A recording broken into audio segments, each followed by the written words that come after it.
বন্ধুরা, এখানে আমি মাছ নিয়ে এসেছি। আজকে কাতলা মাছ খুব ভালো পেয়েছি, আর দেখেই বুঝতে পারছো কতটা ফ্রেশ মাছটা। ঠিক আছে, আর এরকম চওড়া চওড়া করে একটু কেটেছি। এই মাছটা দিয়ে আজকে করবো হচ্ছে কালিয়া। আর এদিকে দেখো মাছের তেল, এই মাছেরই তেল, মানে কত বড় মাছ তাহলে বুঝতেই পারছো, তারই তেল বেরিয়েছে। যে তেলগুলো সব ধুয়ে এনেছি, একদম ফ্রেশ করে ধুয়ে এনে দিয়েছি। আচ্ছা, তার সাথে রয়েছে দেখো এই যে মাছ, যেই মাছটা আমি কিনেছি তারই এই পেটি। এই পেটি দিয়ে কালকে একটা রেসিপি করবো, এটা চপ করবো।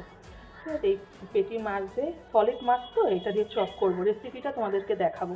আর এখানে দেখো তলায় রয়েছে কিছুটা ট্যাংরা মাছ। এগুলো সব কালকের জন্য, রেখে দিলাম। এগুলো কালকে। আর মাছের তেলটা আজকেও হতে পারে, হয়তো কালকেও হতে পারে। আর এইটা হবে মাছের কালিয়া। দেখতেই পাচ্ছ মাছগুলো কত সুন্দর ফ্রেশ। ঠিক আছে, চলো তাহলে আজকে এই পর্যন্তই, আবার তোমাদের সাথে পরে কথা হচ্ছে।